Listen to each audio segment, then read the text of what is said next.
les decía que vamos a tratar de hacer un problemita que tenga que ver con incremento de cantidad de agua para que le veas el uso a la prueba de compactación. Y también vamos a platicar algunas cosas de la prueba de compactación y a ver si nos da la oportunidad de regresar a hacer otro problemita, ¿no? Pero bueno, les decía, les comparto mi pantalla. Compartir pantalla. Ahí está. Pantalla compartida y vámonos aquí primero a nuestro problema de Word. Miren, ahí les pongo un problemita y dice, para la construcción de una capa subrasante, vamos a ponerle por aquí, SR, para una vialidad, llegó un material con un volumen de 80 metros cúbicos de material y 80 metros cúbicos de material de banco de arena limosa. El material llegó con un contenido de humedad, miren, vamos a ver si esta la podemos mejorar, con un contenido de humedad del 4% y se sabe de la prueba Proctor que su contenido de agua óptimo es del 17%. ¿Cuántos litros de agua habrá que agregarle a ese volumen de material? Bueno, ahorita desarrollamos nuestro problema y vamos a ver qué podríamos hacer con él. Déjenme ver si le puedo poner aquí tipo de letra symbol para que parezca, miren, ahí está, una omega, ¿no? Es diferente que la W, la omega es diferente. Inclusive vamos a copiar esta para acá. Vamos a copiar, control V. Ahí está. Bueno, ustedes me van a decir, oiga, profesor, pero es que aquí hay dos palabritas que son nuevas para nosotros. Una es esto de la subrasante y otra es esto de la prueba Proctor. Son como que cositas nuevas. Lo demás, bueno, más o menos nos podemos imaginar, pero estas dos palabritas parecen nuevas. Entonces, para eso les comparto ahí una presentación. Más que empezar hablando de la presentación, pues me gustaría que tú te imaginaras esto. Cuando vas a Cuernavaca, o cuando vas a Pachuca, o cuando vas a Toluca, seguramente tú en la vialidad te das cuenta de que hay tramos que están en reparación y habrás visto que las capas que están debajo de la vialidad son de diferentes características. Puede ser que alguna de ellas tenga un poco la presencia como de gravas y que sea prácticamente grava debajo de la carpeta asfáltica. Puede ser que debajo de ella exista otra capa que esté generada por un tepetate y bueno, en esta ocasión ahí te diría que le dice nuestro texto subbase. Y después otra capa que se llama subrasante. Me parece que tú has visto cuando ves la excavación de alguna vialidad que hay diferentes capas o diferentes calidades del tepetate. Aunque ustedes van a traer tepetate, bueno, después vamos a ver que hay diferencias entre ellos, ¿no? Y bueno, por aquí alcanzas a ver este nombre de capa subrasante. Estas capas tú las vas a ver con mayor profundidad en tu materia de caminos, pero pues yo creo que esta imagen nos puede ayudar para imaginarnos algunas cosas. Ahora, esta es una sección vial, es una sección transversal, lo cual significa que tal vez por acá arriba ande circulando un camión, un tráiler o cualquier vehículo que ande por acá arriba, ¿no? Vamos a poner por aquí a un conductor feliz porque ya llegamos al mes de marzo y por acá anda un conductor pues manejando su unidad. Ahora, fíjate que debajo de ese conductor que va manejando su unidad o debajo de un automovilista que va en un auto más pequeño, pues seguramente existen estas diferentes capas. La carpeta en nuestro país en muchas ocasiones está hecha de cemento o de concreto asfáltico. Concreto asfáltico. Ese es su nombre correcto, ¿no? Concreto asfáltico. Está hecho de asfalto, aunque la gran mayoría de las personas en nuestro país le conoce como chapopote, ¿no? Se llama concreto asfáltico, ¿no? Aunque entiendo que muchas personas le digan chapopote. Después de esa capa, te decía, viene una capa de base y luego una subbase. Estas capas, como tienen diferentes características, tienen diferentes costos a la hora de comprar el material para esas capas y a la hora de construirlo también tienen procedimientos constructivos distintos. De forma genérica y para que nos hagamos una idea sencilla, la carpeta es la capa más cara, es la capa más cara. ¿Por qué? Porque lleva asfalto y El asfalto, pues tú sabes que es un derivado del petróleo. Seguramente habrás escuchado que el petróleo, sobre todo en los últimos días, ha subido muchísimo de precio. Fíjense, más o menos hace un par de años, un barril de petróleo andaba en $40 y en los últimos días ha llegado a $140. Te voy a dejar por aquí. En los últimos días, con la guerra que se está desarrollando en Ucrania, ha subido su valor hasta $140. Hay quien dirá, bueno, eso nos conviene, ¿no? Nosotros somos mexicanos y exportamos petróleo. Mm, pues sí, exportamos petróleo, pero crudo. No tenemos la capacidad de tener refinerías como para hacer gasolinas. O sea, sí tenemos refinerías, pero no la cantidad que requerimos. Entonces, importamos gasolina del exterior a pesar de que vendemos petróleo crudo. Entonces, ese balance comercial como que termina por no convenirnos, ¿eh? Ahorita nuestro gobierno va a tener muchos problemas para lograr estabilizar el precio de la gasolina. Bueno, bueno, ya me estaba desviando. Te decía, la capa superior, la carpeta asfáltica, la que utiliza un derivado del petróleo, es una capa muy cara. Y entonces por eso se busca que sea de pequeño espesor. Por decirte un número, ahora, eso hay que calcularlo, ¿eh? Eso hay que calcularlo. Pero por decirte un número, muchas de nuestras vialidades secundarias están construidas con un espesor de carpeta de 5 centímetros. Ahora, te digo que hay que calcularlo porque eso va a depender de los vehículos que circulen encima de la carpeta. En muchas vialidades secundarias con 5 centímetros es suficiente, pero seguramente tú has visto que vialidades principales como un eje vial o como el periférico u otras, aquí esta cantidad puede ser que vaya hasta 20 centímetros o más de 20 centímetros, ¿no? Entonces va a depender del número de vehículos que pasen por arriba. Y te decía, eso tú lo vas a ver en una materia que se llama caminos. Pero pues seguramente tú te darás cuenta de que estamos en la materia de mecánica de suelos, en este caso la uno, y esta materia de mecánica de suelos uno te va a servir para esta materia de caminos y también para cimentaciones, ¿no?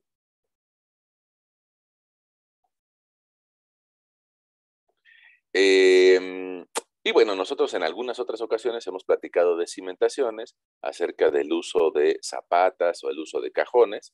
Y bueno, pues el día de hoy también estamos platicando la vertiente que tiene que ver con caminos. Ahora, mecánica de suelos también tiene que ver con presas y también por ahí lo hemos platicado. Pero bueno, el día de hoy quisiéramos ahondar un poquito en esto de los caminos, ¿no? Después de esa capa que es muy cara, que se llama carpeta, por debajo de ella hay una capa de base. Igual, hay que calcularla dependiendo del tránsito que se va a tener en la parte de arriba, pero tal vez te diría que un número común es de que esta base llegue a medir unos 20 centímetros. Y las siguientes capas, la subbase o la subrasante, pues también te diría tal vez un número común andará en unos 30 centímetros. ¿Eso de qué va a depender? De cuántos vehículos van a pasar por esa vialidad. A eso se le llama tránsito diario promedio anual. Y hay personas que se dedican a calcularlo. Eh, se pueden hacer varias cosas, ¿no? Se puede hacer un estudio de análisis y de destino y preguntarle a esta persona, oiga, ¿de dónde viene? No, pues de Catepec. ¿Y a dónde va? No, pues a Polanco. Ah, bueno, pues entonces empiezas a contar cuántas personas van de Catepec a Polanco y empiezas a determinar cuál va a ser el tránsito que va a pasar por esa vialidad. Y bueno, va a llegar un número determinado de tráfico, ¿no? Ese tráfico hay que multiplicarlo por el tipo de vehículo.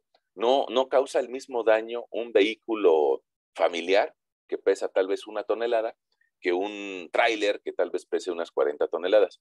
Entonces, para eso, poco a poco irás viendo más particularidades de estas secciones. Pero mientras tanto, pues ya aparecieron estos nombrecitos de eh, base, subbase y subrasante. Eh, Fíjate que tiene diferencia entre, aquí hay un punto que se llama rasante,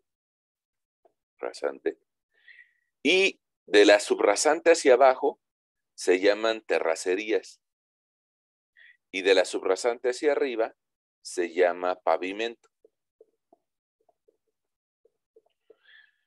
Eh, Hay personas que se dedican específicamente a la construcción de terracerías y hay personas que se dedican específicamente a la construcción de pavimentos. Por decírtelo de alguna forma, es como la obra negra y los acabados. Eh, hay personal de la construcción que se dedica exclusivamente a hacer obra negra y hay personas que se dedican exclusivamente a hacer acabados. Y eso me permite pues, tal vez platicarte esta diferencia, ¿no? Entonces, esta capa subrasante está todavía dentro de la terracería o de lo que, en esa analogía que yo te decía, que le podríamos llamar obra negra, la obra tosca.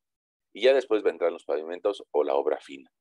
Bueno, ahora, ¿qué alcanzamos a ver en esta diapositiva y por eso empezamos con ella? Pues alcanzamos a ver un cerro, ¿no? Y ese cerro, al fin y al cabo, es lo que nos da la naturaleza. Eh, yo en muchas ocasiones les suelo decir a mis alumnos que pongamos la gente que hace ventanas, pues tiene las cosas más sencillas, ¿no?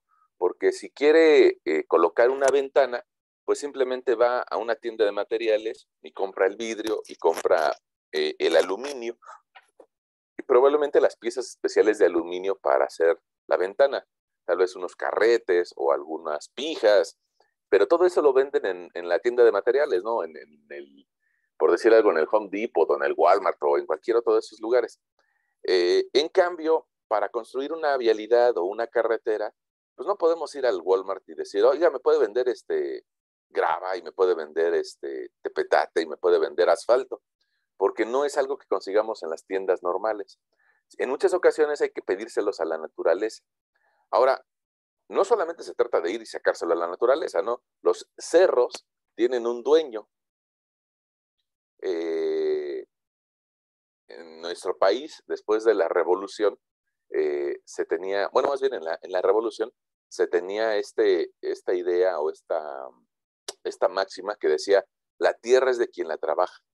Entonces, eh, en, como parte del periodo postrevolucionario, pues cada uno de los espacios de nuestro país fue asignado a diferentes personas para que lo trabajaran. Entonces, cuando nosotros vamos y tomamos la carretera que va hacia Cuernavaca o hacia Pachuca o hacia Toluca, seguramente vemos un montón de cerros. Y esos cerros son de alguien. Entonces, se puede hablar con esa persona y decirle, oiga, mire, en este cerro yo veo que hay un muy, muy buen material para ser utilizado en una vialidad. Eso evidentemente que tiene que ser acompañado por un análisis geológico, ¿no? Nuestros primos, los geólogos, pues son más audaces en identificar si cierto cerro tiene mayores características de ciertos minerales eh, o de ciertos suelos que pueden ser utilizados para la construcción de otras vialidades. Entonces, bueno, se habla con la persona y se le dice, vamos a explotar de aquí un poco de material. Seguramente eso habrá que la persona genere su propio banco de materiales.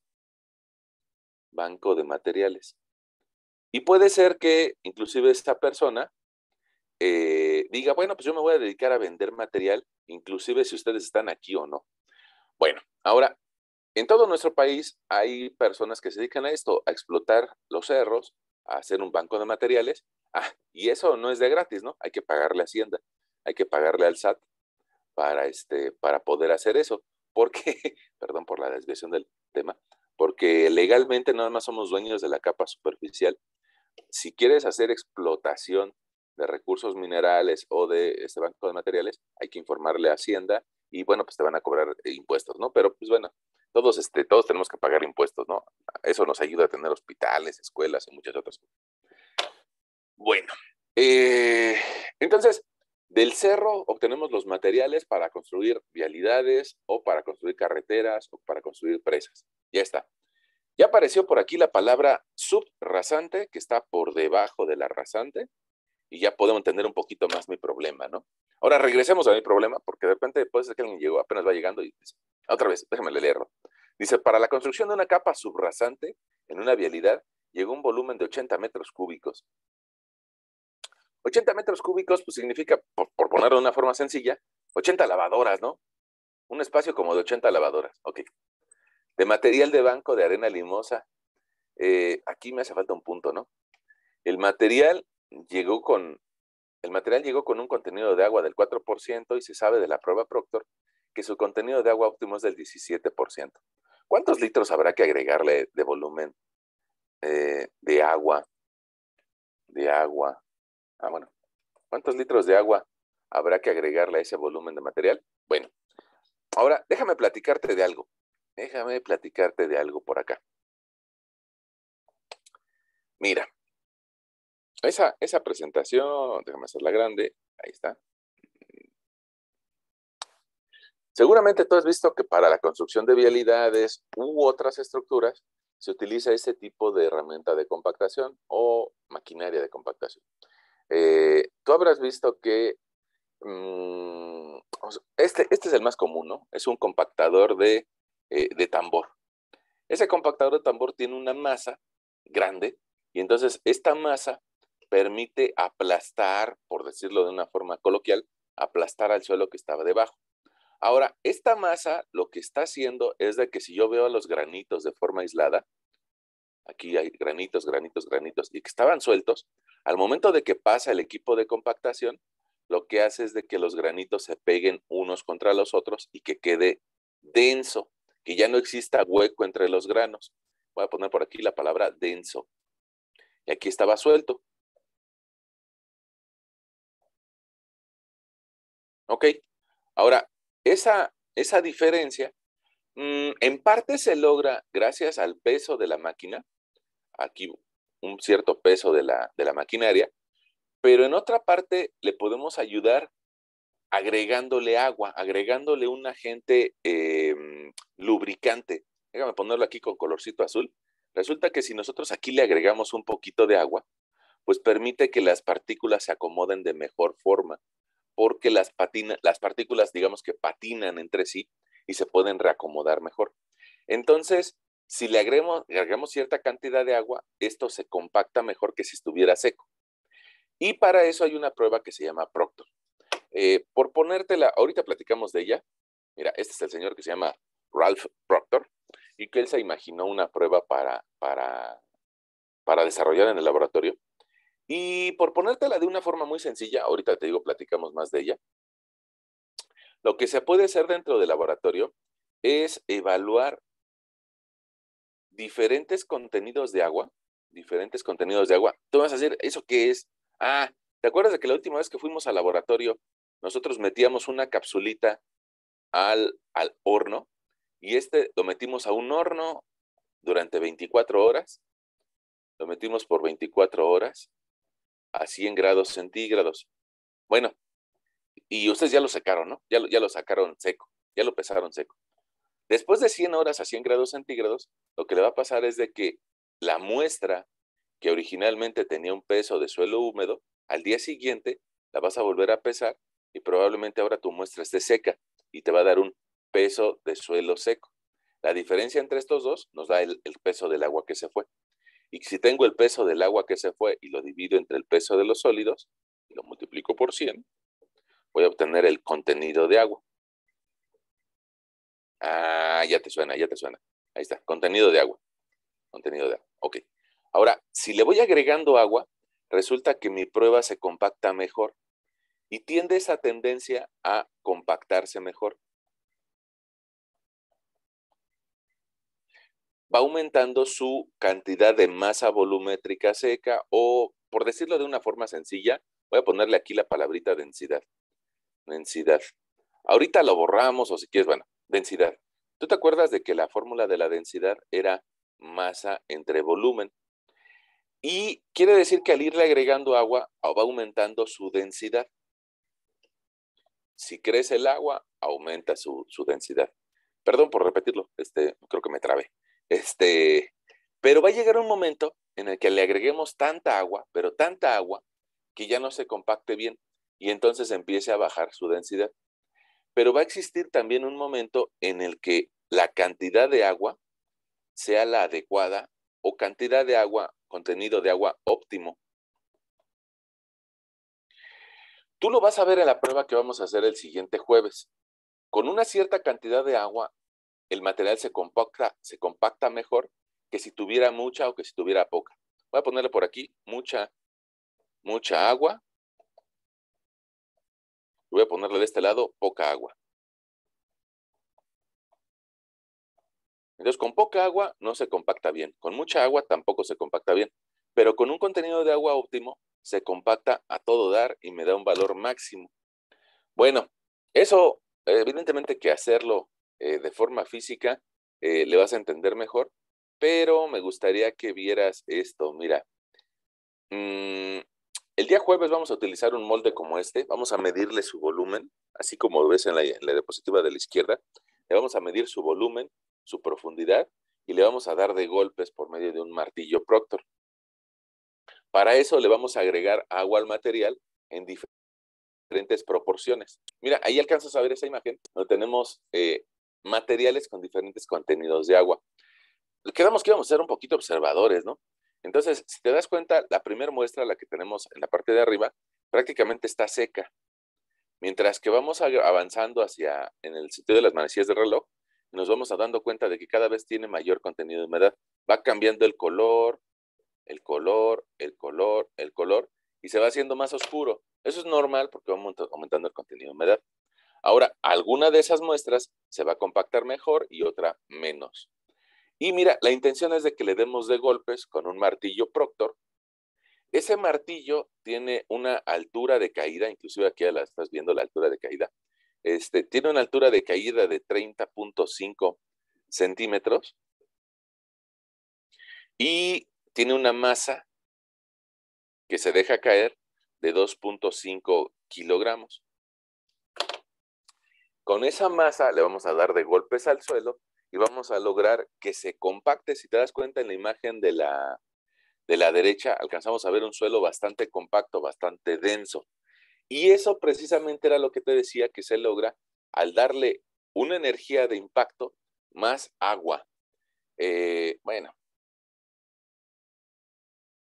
fíjate, pongamos aquí, a pesar de que está borrosa, esta primera muestra se realizó con un cierto contenido de agua 1 y esta segunda se hizo con un cierto contenido de agua 2. Si te das cuenta, en la parte de arriba alcanzamos a ver una masa que dice 5.834 gramos y en la otra alcanzamos a ver otra masa que dice 6.074 gramos.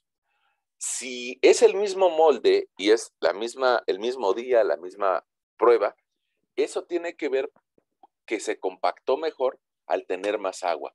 Si te das cuenta, mira, este color de material es diferente a este. Puede ser que tú me digas, oye, profesor, lo estamos transmitiendo en Zoom, no tenemos tanta calidad como la que usted está viendo en su pantalla, pero yo creo que sí alcanzamos a ver una diferencia entre el color de esta muestra y el color de esta otra. Una está mucho más oscura que la anterior. Y el estar más oscura y siendo observadores nos permite identificar que tiene mayor peso, lo cual va a generar mayor densidad. Ya ves que dijimos que nuestra densidad era más entre volumen. Ah, bueno, entonces significa que al irle agregando agua, se va compactando mejor. Y es la gráfica que te mencionaba hace algún momento. Pero todo tiene un límite, ¿no? Entonces, ese límite va a empezar a bajar y vamos a encontrar un contenido de agua óptimo. Y ese va a ser nuestro objetivo en la práctica del día jueves. Vamos a encontrar con cuánta agua se compacta bien nuestro material. Creo que ya podemos regresar a nuestro problema, ¿no? Una pregunta. ¿Cómo vamos? ¿Vamos bien o ya los confundí? Vamos bien, profe. Está bien, profe. Todo bien, profe. Qué bueno. Bueno, entonces fíjense, ahí ya encontramos un link o una forma de ligarnos con nuestro problema. Inclusive ya le podemos quitar los letreros, ¿no? Ya sabemos qué es la prueba, qué es la capa subrasante y qué es la prueba Proctor. Bueno, ahora dice, regresemos a nuestro problema, que es de estos problemas clásicos que le llamaríamos problemas de relaciones volumétricas y gravimétricas.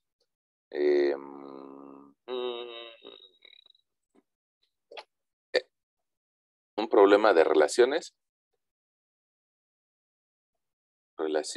volumétricas y gravimétricas.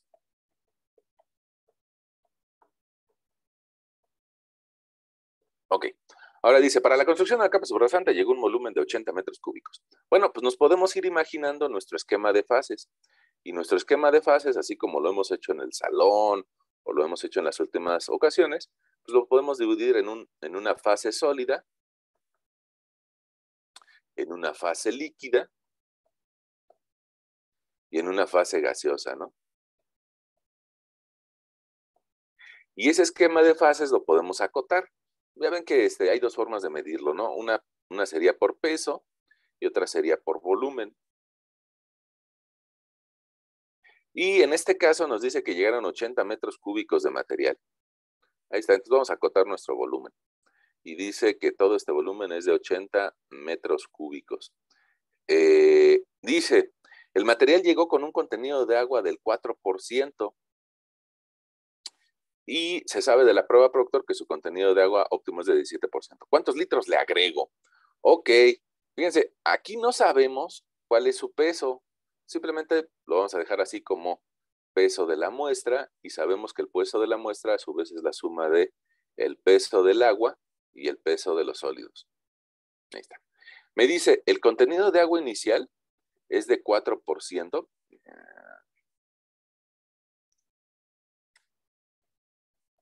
Es de 4%. Y yo sé que esta relación es peso del agua entre peso de los sólidos. Y me dice que hay que aumentarlo a 17%.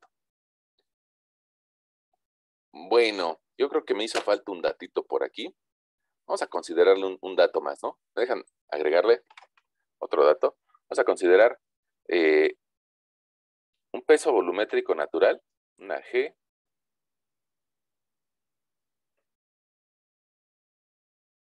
igual a, vamos a ponerle 16, ahí está, kilonewtons by.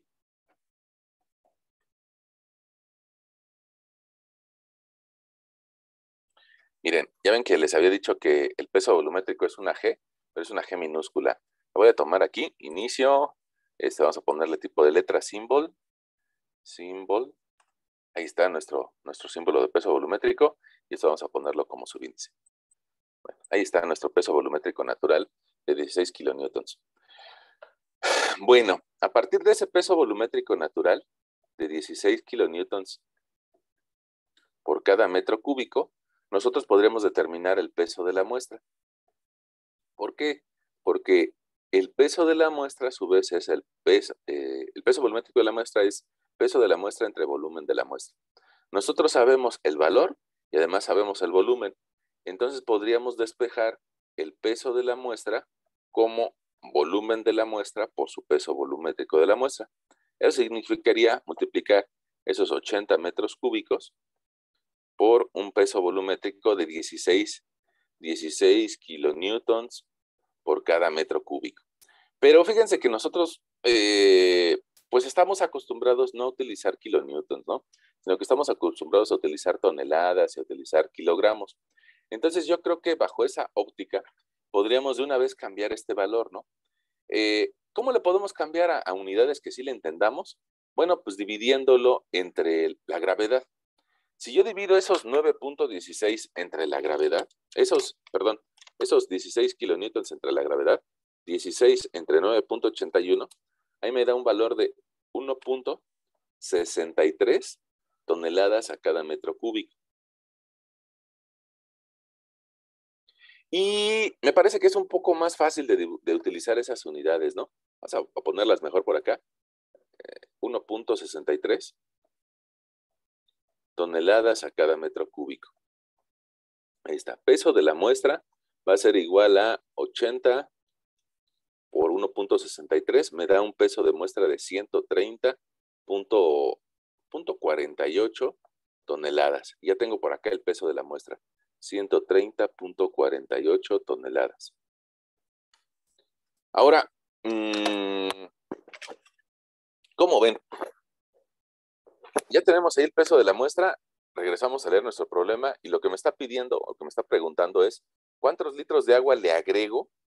¿Cuántos litros de agua le agrego para encontrar el contenido de agua óptimo? Para llegar al 17%. Bueno, pues primero tendría que saber cuánto tengo de agua y cuánto tengo de sólidos. Entonces, pues resulta que puedo hacer uso de la información que me dieron y yo sé que el 4% es igual al peso del agua entre el peso de los sólidos y que multiplicado por 100%.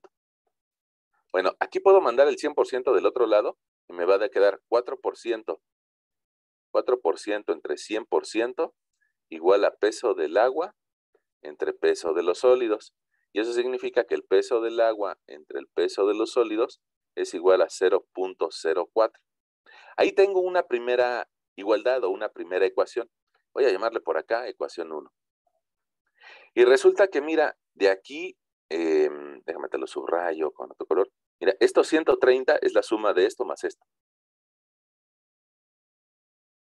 Entonces le puedo escribir a mi lector que 130.48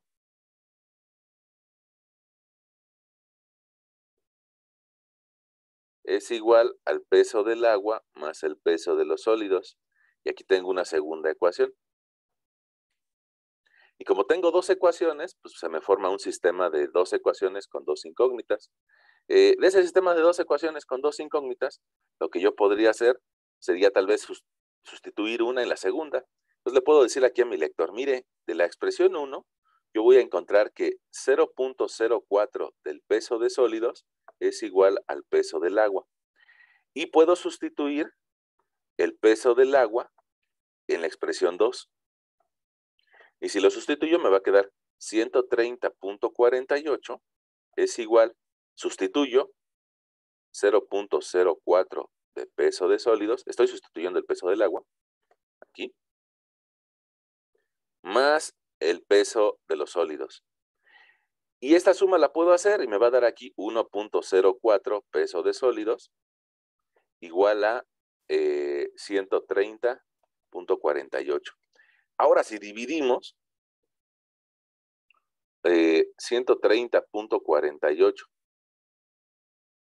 entre 1.04, pues me va a dar el peso de los sólidos, ¿no? Y eso me parece, tomo mi calculadora, y divido 130.48 entre 1.04, me da un peso de sólidos de 125.46. Como ya lo tengo, se lo escribo, 125.46. Ahora, puede ser que aquí, estas son toneladas. Puede ser que yo vea profe, aquí. puso 1.04 en vez de 0.04. ¿Sí, no? ¿O ya cambió ahí?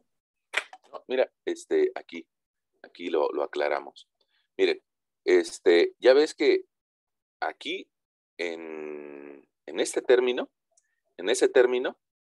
hay un 2, 3 por el 1 que está oculto ahí. En ese término, en realidad hay una vez peso de sólidos, una vez. Y entonces ese una vez peso de sólidos se lo sumamos al 0.04 y ya nos da de resultado 1.04. Usualmente no escribimos el 1, pero en realidad ahí antes del WS hay un 1, ¿no? ¿Cómo ven? ¿Sí los convenzo o no? Sí, profe. ¿Podría subir tantito su pantalla? Y déjenme hacerla un poquito más chiquita. Ahí creo que ya se ve mejor. Profe, Ahí Y se ve. solo para tomarle el screen al problema. Ajá. A ver, ¿qué pasó? ¿Alguien nos dijo una duda? sí, es que me perdí un poco cuando obtuvo el sistema de ecuaciones. No sé si lo puedo repetir, por favor. ¿De dónde vienen las ecuaciones o ya en el resolverlo? No, sí, ¿de dónde vienen? El Ya. 130.48. Ok, fíjate que por esta zona, por esta zona, teníamos un peso volumétrico y ese peso volumétrico, si lo despejamos, nos permite encontrar el peso de la muestra. Ese peso de la muestra nos dio un 130 al multiplicar el volumen de la muestra por su peso volumétrico. Y ya tenemos este valor de 130. Ese 130, ya ves que el aire no pesa. Como el peso del aire es igual a 0, pues entonces este 130, aquí lo escribí, es la suma, ahí lo estoy subrayando, es la suma del peso del agua más el peso de los sólidos. Esa es una ecuación. Y la otra ecuación nos la dieron como dato. Fíjate, voy a subir tantito mi pantalla. Nos dice, el material llegó con un contenido de agua del 4%. Y ese contenido de agua del 4% es esto. Bueno, alguien me va a criticar porque no la escribí completa. La fórmula del contenido de agua es peso del agua entre el peso de sólidos por 100 por 100%. Aquí está, ahí está. Y eso llegó, así llegó el material. Ok. Entonces, esa formulita yo la volví a escribir aquí abajito. Ahí te la anoto. Ahí está. Ahí la volví a escribir. 4% es peso del agua entre peso de sólidos por 100. El 100% lo bajo y al dividir 4 entre 100 me da 0.04.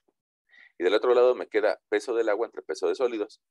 Y como aquí tengo las mismas incógnitas, que es el peso del agua y el peso de los sólidos, se me genera un sistema de ecuaciones. Después lo que hice fue que de la primera ecuación, de la de arriba, despejé el peso del agua. El peso de sólidos lo mando del otro lado y me queda 0.04 peso de sólidos, igual a peso del agua. Y esta expresión, sobre todo el WW, lo meto en la segunda igualdad. Y al meterlo en la segunda igualdad me queda 130.48 es igual a lo que sustituyo. Lo que sustituyo lo pongo entre paréntesis, así dicen los profesores de matemáticas, ¿no? Que hay que hacerlo. Yo les hago caso. Entonces, lo sustituimos y resulta que ya nada más nos queda una igualdad en términos de peso de sólidos. Le decía a la compañera, este WS está multiplicado por un 1. 1 más 0.04 me da 1.04 y a la hora que lo paso del otro lado ya me permite encontrar el peso de los sólidos. Y encuentro que es un 125.46. No sé, ¿sí quedó la duda? Sí, profe, muchas gracias. Ok. No, está bien, está bien. Ahora, con ese valor hay de dos sopas, así como cuando vamos a la fondita, ¿no? Hay arroz o espagueti. Hay de dos sopas. Este valor, si soy un poco analítico o si me gustan las matemáticas, lo sustituyo en esta igualdad y digo, pues ya tengo el valor del peso de sólidos, simplemente lo multiplico por 0.04 y me va a dar que el peso del agua es igual a 5.018. ¿Lo puedo hacer así? O puede ser que alguien de ustedes sea más gráfico y las personas que son más gráficas nos van a decir, no, pues yo prefiero ver mi esquema gráfico y darme cuenta que si tengo 130, bueno, y aquí tengo 125, pues con eso puedo determinar la cantidad que me falta, que es el peso del agua. Y restarlo, ¿no? Es decir, 130.48 130.48 menos 125.46. De las dos formas, ya sea que lo vea de forma gráfica o lo haga de forma analítica, aquí me va a dar un peso del agua de 5.02 como peso del agua. 5.02, aquí abajo nos dio 5.018. Bueno, es lo mismo, ¿no?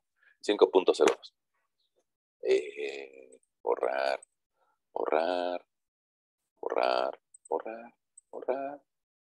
Ahí está. Hasta ahí es pregunta. ¿Hasta ahí vamos bien o tenemos algún conflicto? Todo bien. Profe, Sí. ¿por qué se determina que como tal el peso del aire es 0? Porque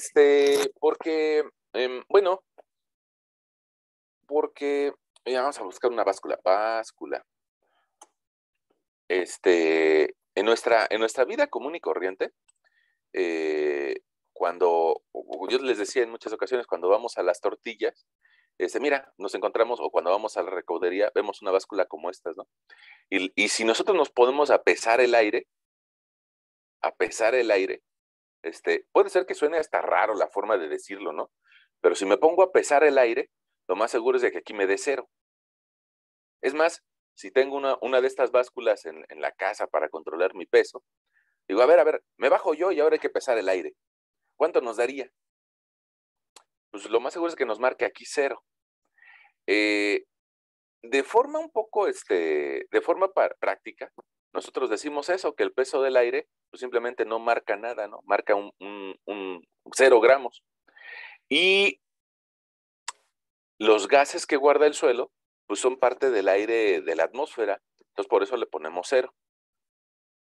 Seguramente habrá alguien que nos critique. Pongamos, si nosotros tuviéramos alguien que estuviera estudiando una carrera como de astrofísica, o se fuera a ir a la luna, seguramente nos diría, no, no es cierto, ¿no? El peso del aire no es 0. En términos de planetarios, el peso del aire no es 0.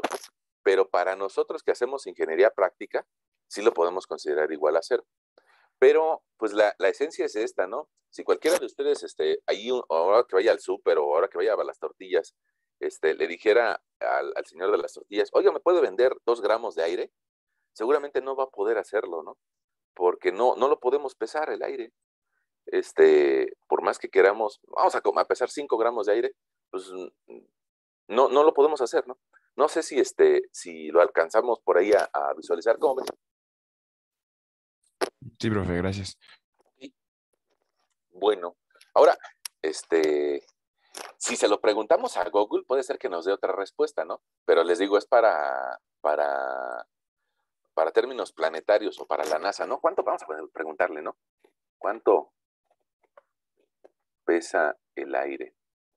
Y seguramente sí tiene valor. Ah, mira, dice.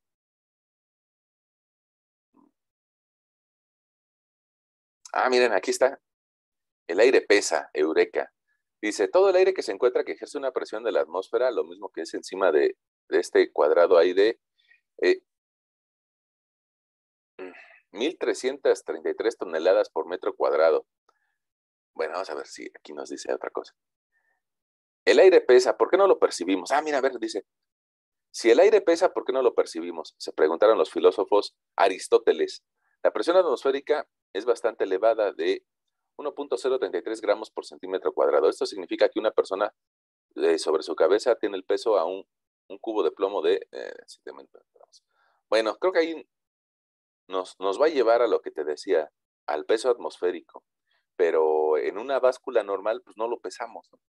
En una báscula común y corriente no lo podemos determinar. Entonces, bueno, ya. Creo que para nuestro problema ya lo podemos dejar ahí, ¿no? Si nos dedicáramos a hacer investigación, o a ir a otro planeta, puede ser que ni siquiera ir a otro planeta, sino cambiar nuestra elevación sobre el nivel del mar del orden de unos 3,000 metros. Yo creo que sí ya valdría la pena analizar ese peso del aire. Bueno, ya está. Ahora, ya tenemos estos datos.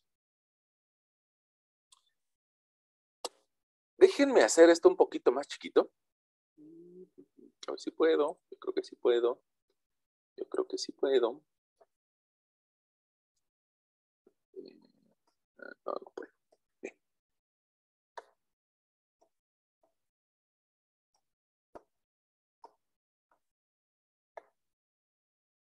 No, pues no me dejó. Entonces, como no me dejó, me voy a poner terco, ¿no? Ya ven que así luego son los niños, ¿no? Cuando algo no pueden hacer, se ponen tercos, se ponen a gritar. Entonces yo me voy a poner terco y le voy a dar una captura de pantalla aquí. Me lo voy a llevar a la siguiente hoja.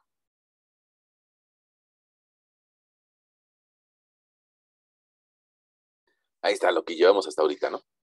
Ahora, ahí lo que me está preguntando mi problema es ¿cuánto le agrego de agua para llegar de lo que tengo, así como llegó el material?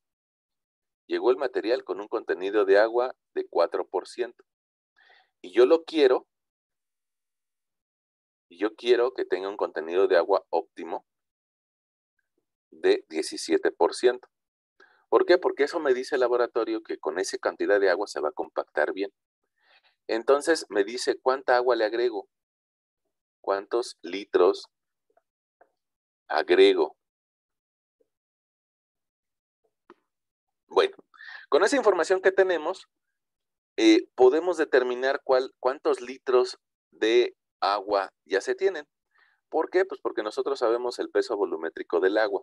Ese peso volumétrico del agua, ahorita me lo dicen, al fin y al cabo se determinó como peso del agua entre volumen del agua. Y si nosotros tenemos el peso, pues entonces ya tenemos este dato y este dato. De aquí podemos despejar el volumen del agua igual a peso del agua entre el volumétrico del agua. Y eso significaría que podemos dividir 5.02 toneladas entre el peso volumétrico del agua. El peso volumétrico del agua, ustedes ya se lo saben, ¿no? ¿Cuánto es?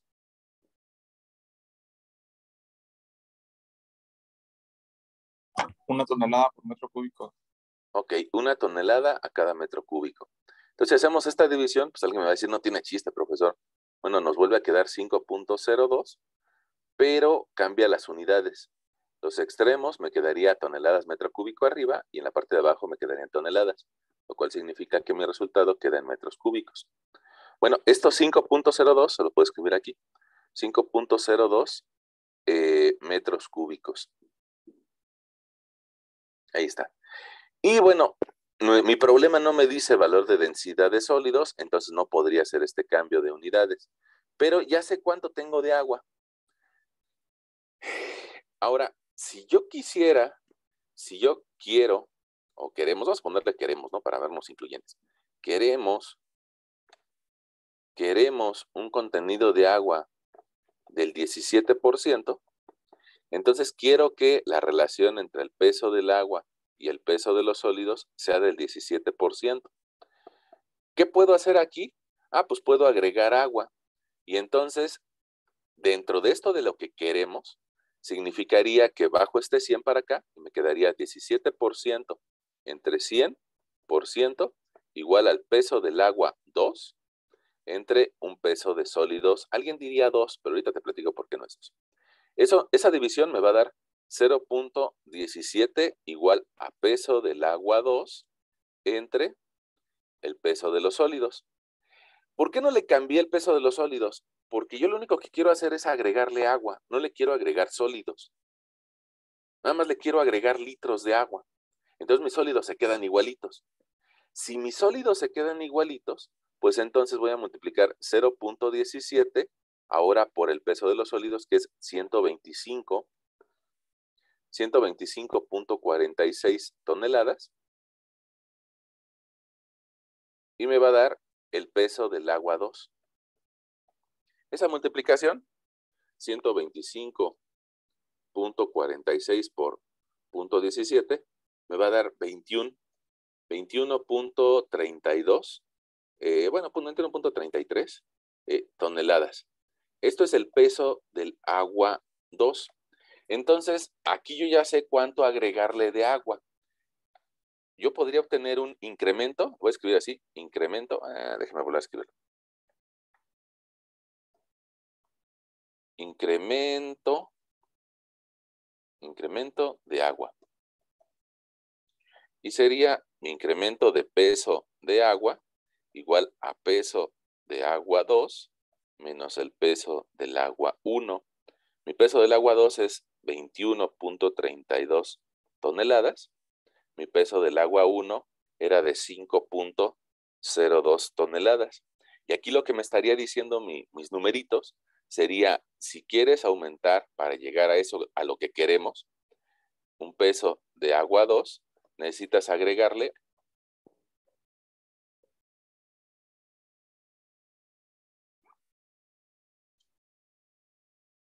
16.30 toneladas.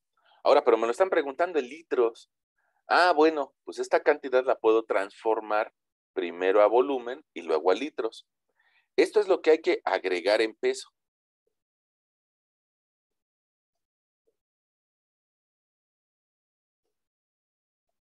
Una pregunta, si hay que agregar eso en toneladas de peso, ¿cuántos metros cúbicos hay que agregarle? Lo mismo, 16.30. Ok, hay que agregarle lo mismo. Y alguien diría, bueno, ¿pero por qué? Bueno, porque nosotros sabemos que el peso volumétrico del agua es peso del agua entre volumen del agua, y de aquí podemos despejar el volumen del agua igual a peso del agua entre volumen del agua.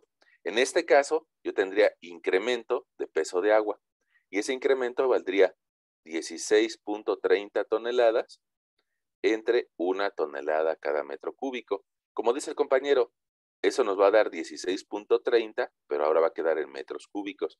Y este sería el volumen de agua por agregar.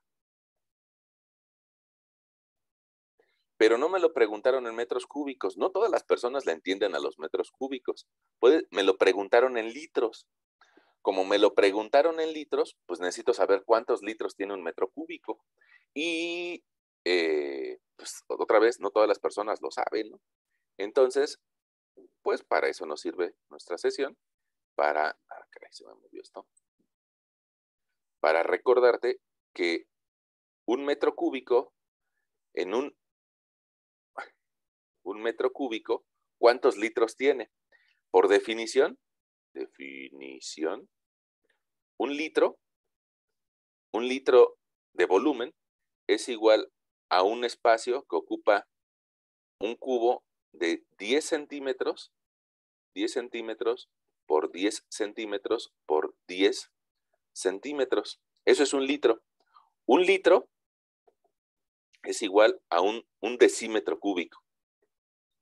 Entonces, ¿cuántos de estos cubitos, cuántos de estos cubitos caben en un metro cúbico? Bueno, pues me quedarían 10 en una dirección, 10 en otra dirección y 10 hacia arriba. Entonces significa que en un metro cúbico yo tendría 10 cubos en una dirección por 10 cubos en otra dirección, 10 por 10 por 10, me quedaría que en un metro cúbico entran 1000 litros. Es decir, en el tinaco que tenemos en la parte de arriba de la casa, más o menos ocupa un metro cúbico y le caben 1000 litros. A esta cantidad que ya determinamos, le podemos decir a nuestro lector, pues entonces lo que usted necesita es agregar 16,300 litros. Un incremento de volumen de agua.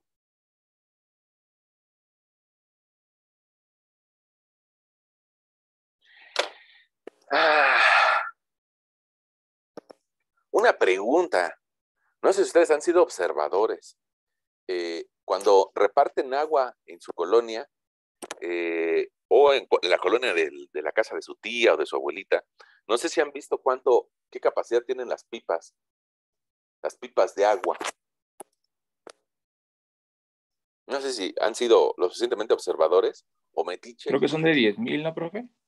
Eso a mí me gusta. Yo también he visto pipas de 10,000 litros de agua. Hay de varias, hay de 10, de 12 y de 25.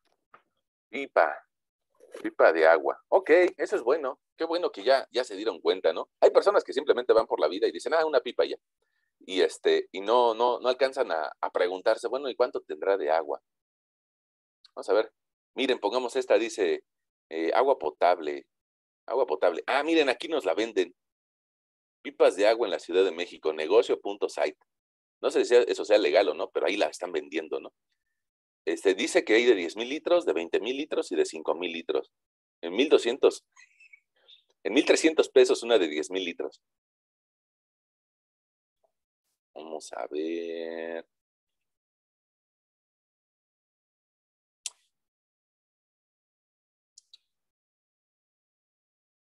Miren, ahí está la imagen que queríamos. Lo bueno de Google es que tiene todas las imágenes que queremos, ¿no? Ahí está cargando. Creo que es la máxima definición que tiene. Pero no sé si ustedes ahí, arribita de donde está la manita, alcanzan a ver la cantidad. Dice capacidad 10,000 litros, ¿no? Entonces eso significa que nosotros para ese problema requerimos un poquito más de pipa y media, ¿no? Pipa y media de agua.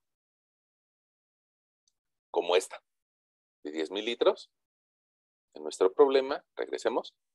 Aquí le podemos decir, inclusive hasta a nuestro lector, le decimos, requerimos 1.6 pipas.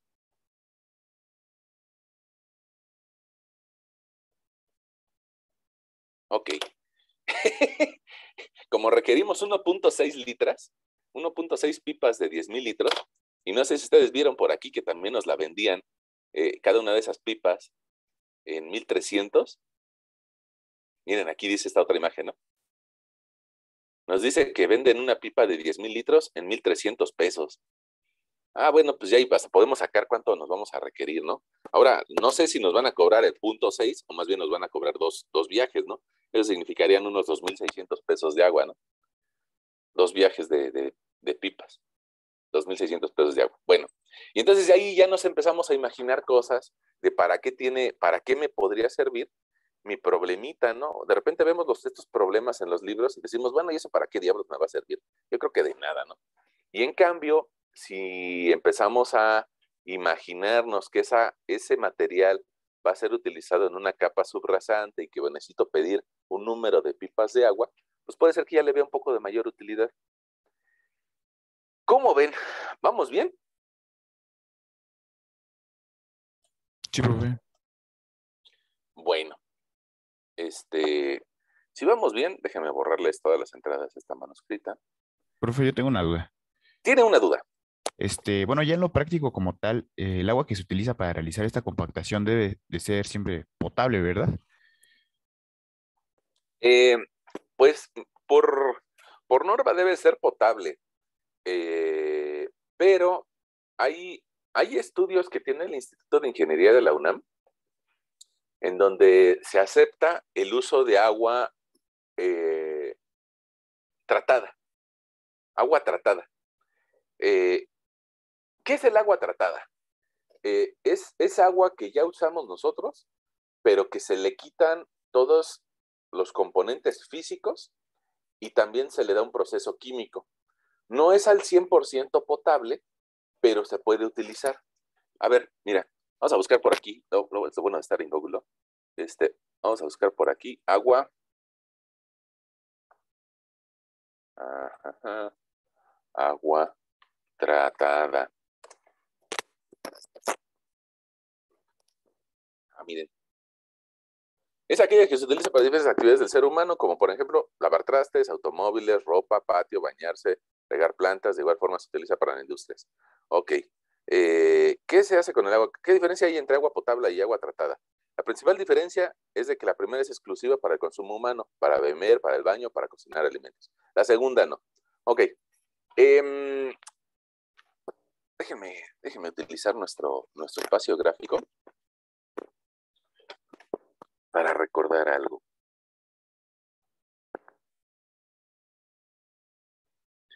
Nosotros vivimos en un espacio que se llama la Tierra. Y en ese espacio que se llama la Tierra, pues llueve. Y eso que llueve se infiltra en la Tierra y después eso recarga los mantos freáticos y en algunas otras regiones hace que esos mantos freáticos se conviertan en agua de río o en un lago, en lo que sea. De repente llegan otros humanos y toman el agua del río y le dicen, mira, vamos a hacerle pruebas químicas y después se las damos como consumo a unos nuevos humanos. Ese sería nuestro proceso, digamos, natural. El agua llueve, se mete en la tierra, se limpia. ¿Quién la limpia? La misma tierra. La misma tierra, sus granos, va quedándose aquí con sus impurezas y va dejando agua limpia. Cuando nosotros llegamos a un río, vemos agua que ustedes podrían decir que es agua cristalina. Ok, bueno, pues esa cristalina de todas formas hay que verificarla desde el punto de vista químico y hay que dársela a los humanos como agua potable.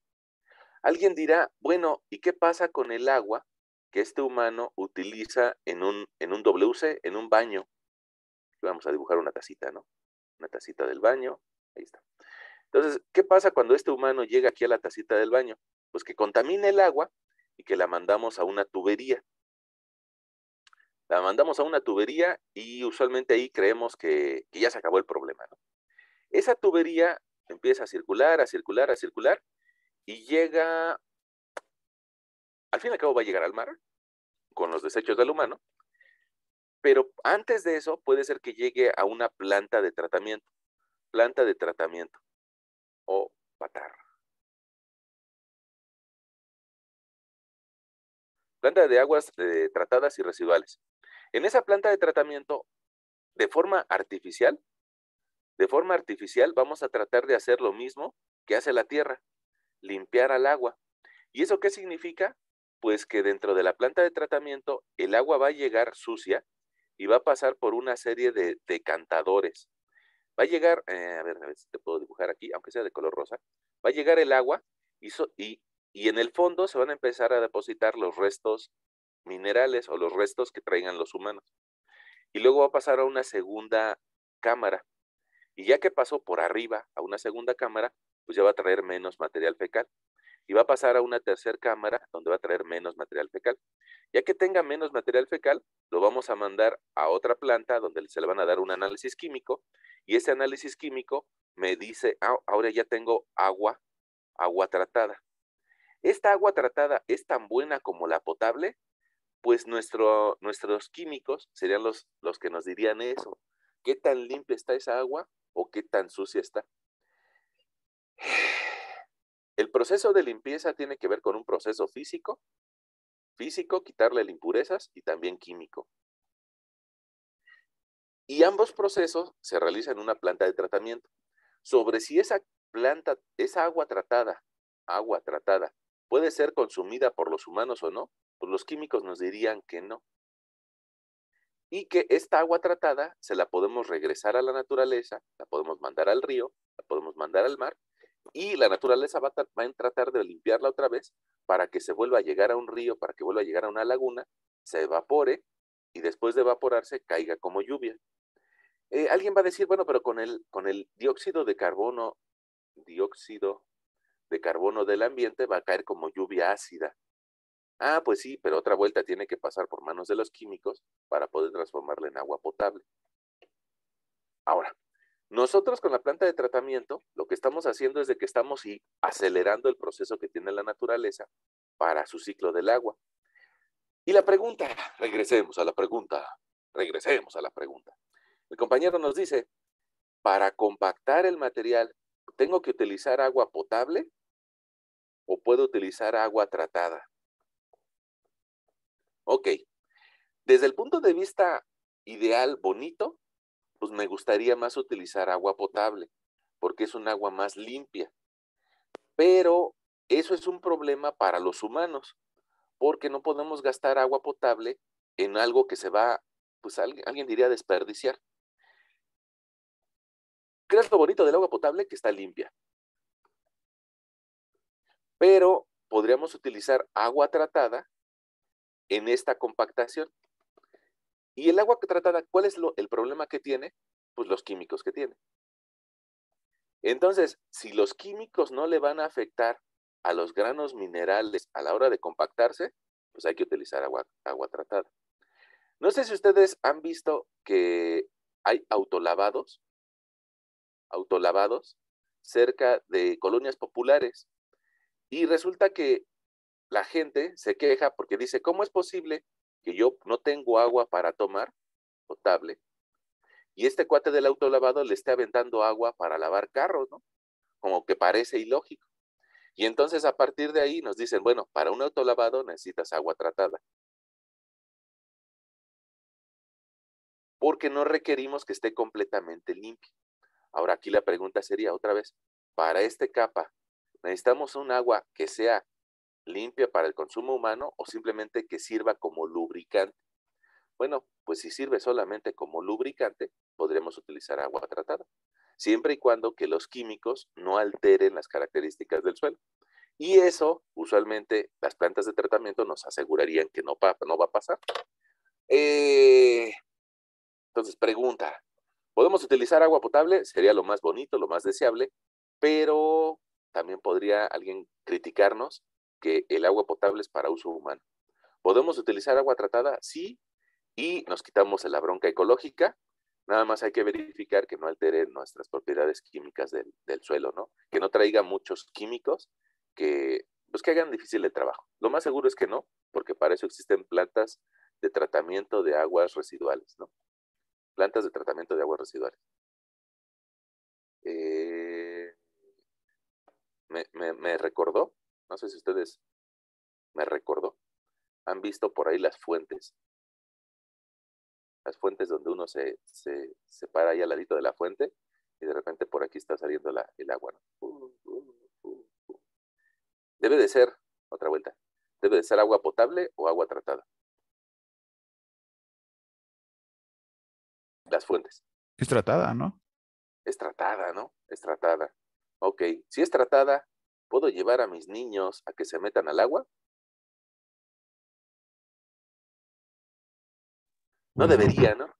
No debería. ¿Por qué? Porque tiene algunos químicos. Mi perrito, el Firulais se acerca al agua tratada y la toma. Los perros son sabios, ¿no? ¿Va a tener algún problema? ¿Se va a morir si toma agua tratada? ¿Ves? Contraiga alguna enfermedad. No se va a morir, pero al 100% no es para uso de consumo humano, ¿no?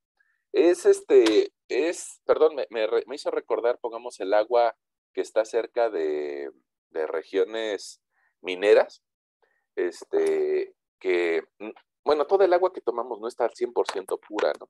Sino que aquí tiene minerales disueltos. Inclusive hay una marca de agua que nos dice agua baja en sodio. Bueno, si hay alguna agua que es baja en sodio, significa que hay otras aguas que sí tienen el sodio alto. Si tomo en una ocasión agua tratada, no me va a pasar nada, no me voy a morir. Pero si la tomo todos los días, probablemente empiece a dañar mi hígado o empiece a dañar mis riñones. Ya. Por un día que mi perro se acerque a tomar agua tratada, no le va a pasar nada. Por un día que mis sobrinos se metan al agua de la fuente a mojarse, no les va a pasar nada, ¿no? Por un día, pero no hay que hacerlo de forma continua. No deberíamos de tomar esa agua. Si algún día vamos al mar y se nos mete una bocanada de agua de mar, no nos va a pasar nada, pero es una sensación bastante desagradable. Y si nos dedicáramos a tomar agua de mar, ahí sí nos podemos morir, porque la sal nos va a deshidratar. Ya está. Entonces, el último concepto de que si hay que utilizar agua tratada, sí deberíamos utilizar agua tratada para no utilizar agua potable, ¿no? Que tenemos la bronca de que solamente el 2% del agua del mundo es potable. 2%, ¿no? Y nos la estamos acabando. Ya. Utilizar agua tratada en la compactación. A pesar de que tenga químicos. A pesar de que tenga químicos, lo ideal desde el punto de vista de compactación sería utilizar potable. Pero entendemos que es más ecológico, más eco-friendly utilizar agua tratada. ¿Qué le pasa a los trabajadores que están aventando agua tratada? Nada, no pasa nada, porque el chiste es de que no se la toman, ¿no? Ya. Creo que ahí quedó nuestra respuesta, ¿no? Más.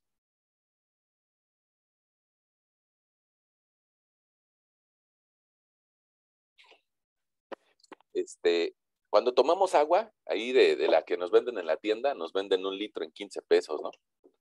Nos venden 1 litro en 15 pesos. Entonces, resulta que el señor que nos la está vendiendo 10,000 litros en 1,300 pesos, pues yo creo que nos la está dando más barata, ¿no?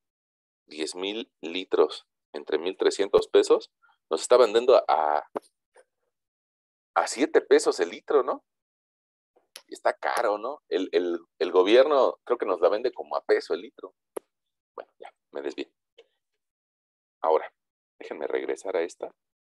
Déjenme decirle aquí, fin de la presentación, descartar. Y déjenme, aunque sea platicársela rápido, ¿no? Esta presentación de compactación. Bueno.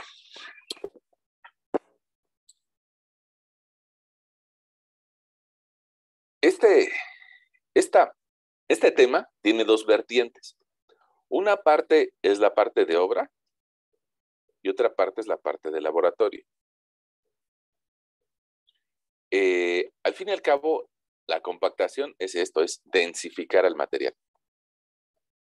De forma natural, hemos platicado que el suelo se empieza a depositar una capa tras otra y que nosotros vivimos por aquí. El peso de una capa tras la otra va a lograr que algún día este material quede muy compacto. Porque significa peso. de todas las capas de arriba sobre la de abajo. Algún día va a quedar muy compacto, pero probablemente ese proceso se lleve unos 500,000 años.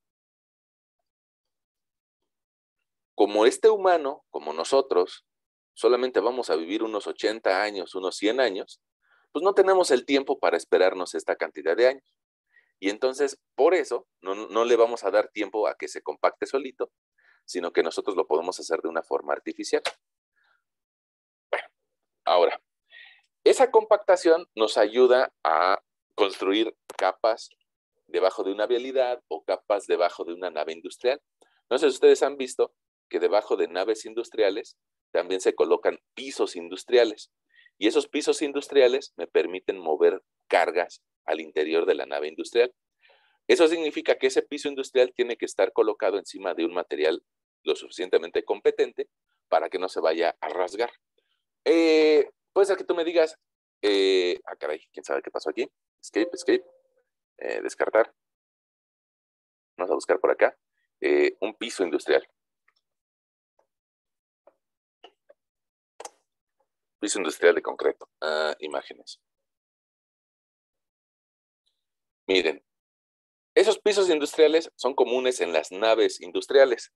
¿Por qué? Pues porque en esas naves industriales a veces el peso está por aquí y luego se mueve a otro lugar y luego se mueve a otro lugar y luego se mueve a otro lugar. Entonces requerimos que ese piso tenga unas características de dureza bastante altas. Ese piso, mira, si alcanza a ver en esta imagen, está encima de tepetate o de material compacto. Y por eso se utiliza mucho también en naves industriales. Inclusive este piso, tal vez tú me digas, yo nunca he ido a una nave industrial, pero sí has ido al Walmart o a una bodega horrera y te darás cuenta que hay ese tipo de piso. Bueno, entonces, debajo de esos pisos hay material compactado. Y ese material compactado es como el que ustedes van a llevar para la práctica del día jueves, tepetate. Y puede ser que me dé diferentes capas para una vialidad y que cada una de esas capas tienen diferentes características. Esto lo vas a ver tal vez con un poquito más detalle en tu materia de vías terrestres, pero en México quien regula las características de esos materiales es la Secretaría de Comunicaciones y Transportes a través del Instituto Mexicano del Transporte.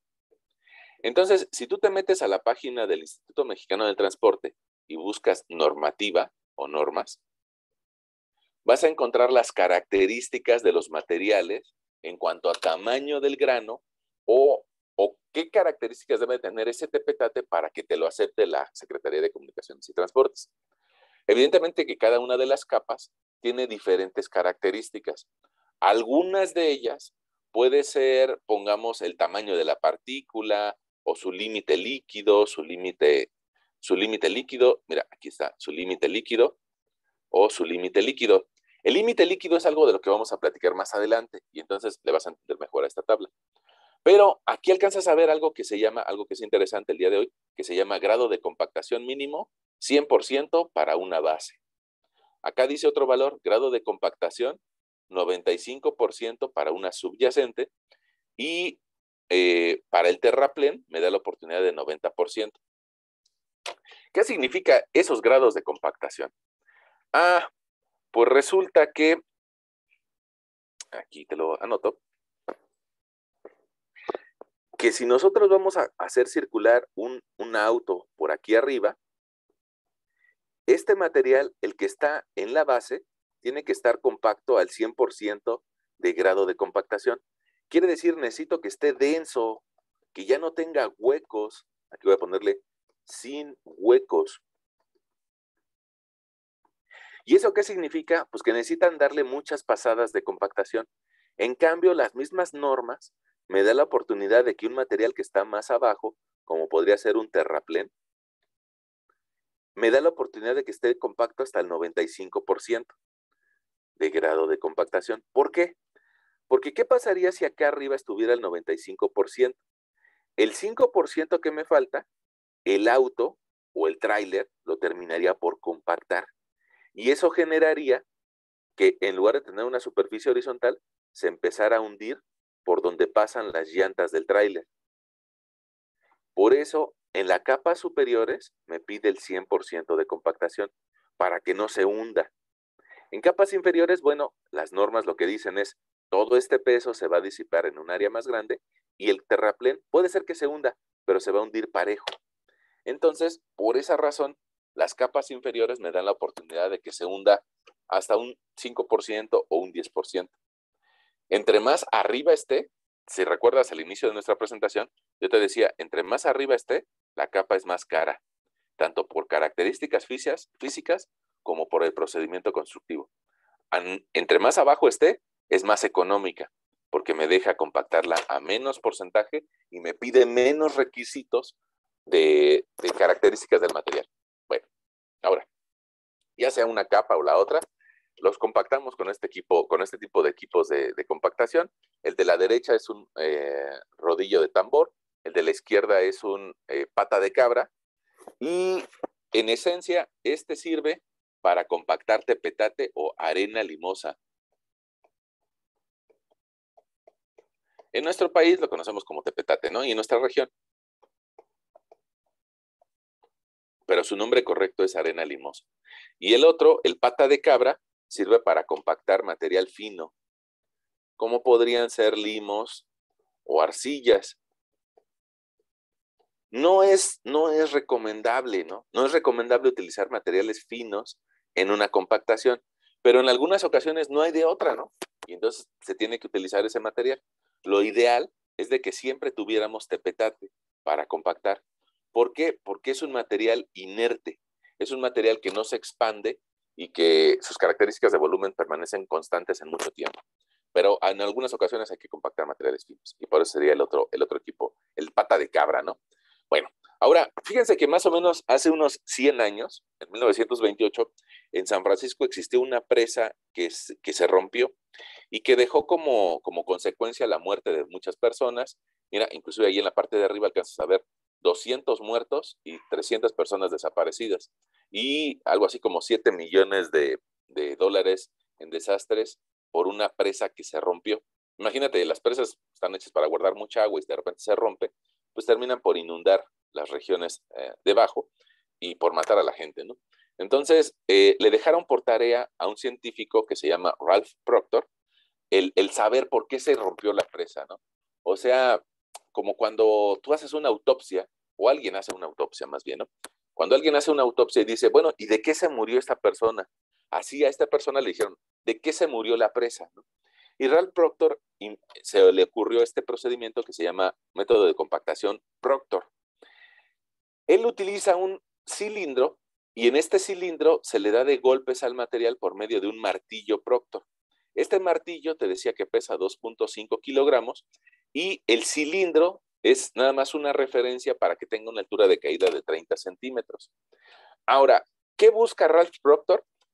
Él sabe que este equipo de compactación tiene un cierto peso y ese peso va a provocar una energía. Esta energía de compactación es lo que se trata de igualar en el laboratorio. Disculpa. Esta energía de compactación se trata de igualar en el laboratorio. Y para igualarla, pues a Ralph Proctor se le ocurrió la idea de darle de golpes al suelo para igualar la energía de compactación. Ahora mira, esa imagen que te mostraba del cilindro en la imagen anterior, acá está esquematizada. Más o menos tiene un diámetro de 10 centímetros el molde y una altura del orden de 11 centímetros de alto. Y le vas a pegar con una masa de 2.5 kilos, 2.5 kilogramos, dejándola caer dentro de un cilindro. Haz de cuenta que esta pieza está aquí y hacia arriba está su sujetador. Y se deja caer desde una altura de 30 centímetros o un pie 30.5 centímetros. Eso cuando lo veas en el laboratorio te va a quedar mucho más claro. Ahora, con eso logramos un procedimiento estandarizado para obtener la densidad del material. Si lo hago en una sola ocasión, pues me va a dar un cierto punto, ¿no? Y me va a dar un punto por aquí. Si le agrego agua, me da otro punto. Si le agrego agua, me da otro punto. Y así sucesivamente, si le voy agregando agua, voy encontrando diferentes puntos. Entre más pruebas agua, con diferentes contenidos de agua, voy a tener mejor definida esa curva. ¿Ok? Déjenme platicarles algo. Eso es lo que vamos a hacer el día jueves.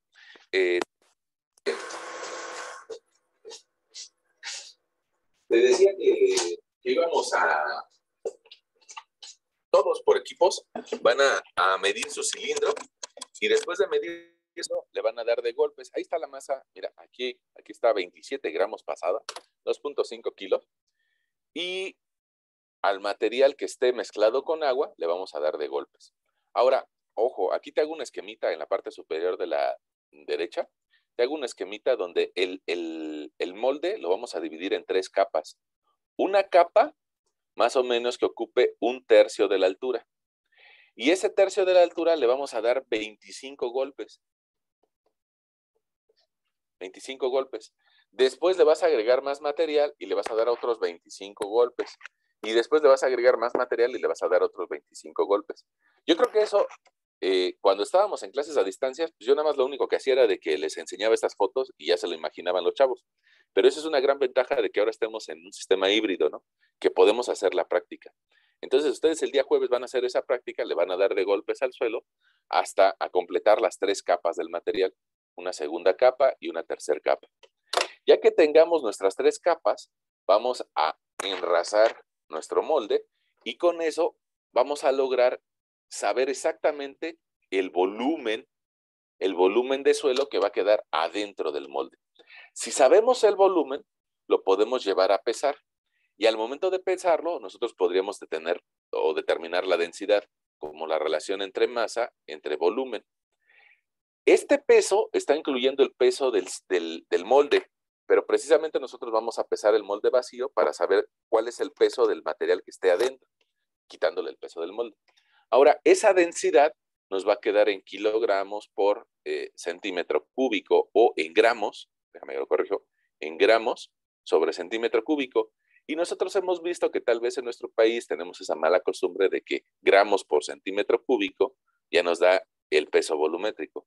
Alguien dirá, no, eso no es peso volumétrico, es densidad. Ok, te hacemos caso, es densidad.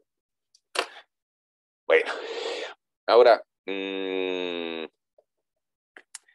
espérenme. Disculpen si me regreso. Ustedes el día del laboratorio se van a dar cuenta de esto. Se van a dar cuenta de que los granos se van a ir acomodando mejor a medida de que agregamos agua. Y se logra compactar mejor el material. Pero va a llegar un momento en el que agreguemos tanta agua, tanta agua, que, por decirlo de alguna forma, déjame ver si puedo cambiar de plumón. Ahí lo puedo hacer. Ya cambié de plumón. Que si todo el espacio está lleno de agua, pues me va a meter en un problema.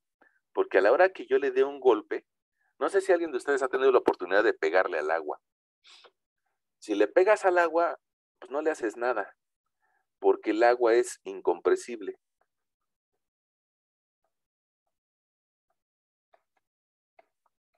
Entonces, como es incompresible, si el suelo está completamente lleno de agua, el agua no le transmite la energía a las partículas, sino que se lo come y te lo regresa. Y eso es esta zona, donde en lugar de seguir creciendo nuestra gráfica, empieza a decrecer, porque el agua se come la energía de compactación.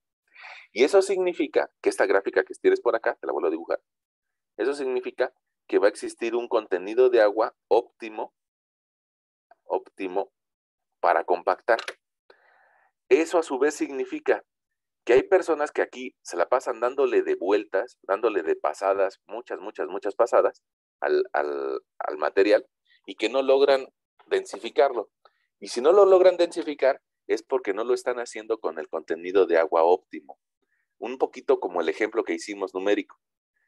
Si el laboratorio nos dice, para que se compacte bien este material necesita cierto grado de contenido de agua, pues hay que hacerle caso al laboratorio, ¿no? En lugar de estarle dando pasadas y pasadas de compactación. Si se compacta con un cierto contenido de humedad, pues nada más hay que tratar de igualarlo en el sitio. Ahora, fíjense, si ustedes son un poquito observadores, ya ven que quedamos que íbamos a ser observadores. Si son un poquito de observadores, te darás cuenta de que este material está seco, pero que aquí en la orillita alcanzamos a ver agua. Mira, ahí alcanzas a ver agua. Se ve de otro color. Y aquí, con esta persona, mira, aquí alcanzas a ver hasta un reflejo de la persona. y eso significa que ese material tiene agua. Con cierta cantidad de agua, el suelo se compacta mejor. Y eso es lo que vamos a hacer nosotros el día jueves en el laboratorio.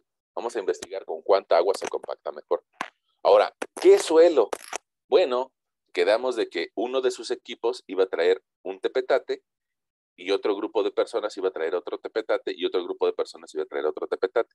Lo más probable es de que ustedes traigan materiales de lugares distintos. Entonces, cada suelo tiene su propio contenido de humedad. Es decir, la obra de Cuautitlán Izcalli no tiene por qué parecerse ese contenido de humedad con algo que está en la Sierra de Santa Catarina. Cada tepetate tiene su propio contenido de humedad al que se compacta bien. ¿Y eso de qué va a depender? De los minerales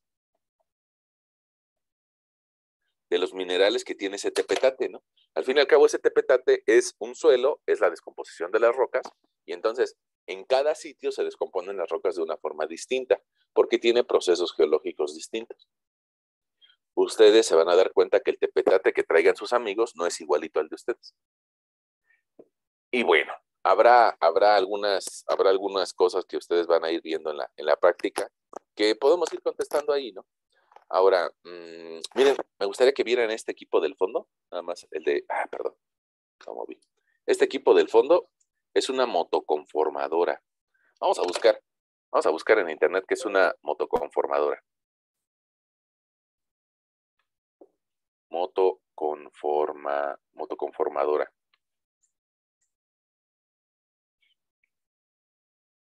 Miren, ahí está una motoconformadora. Aquí está. Entra. Una motoconformadora. Una pregunta, ¿ustedes ya llevan materias de construcción?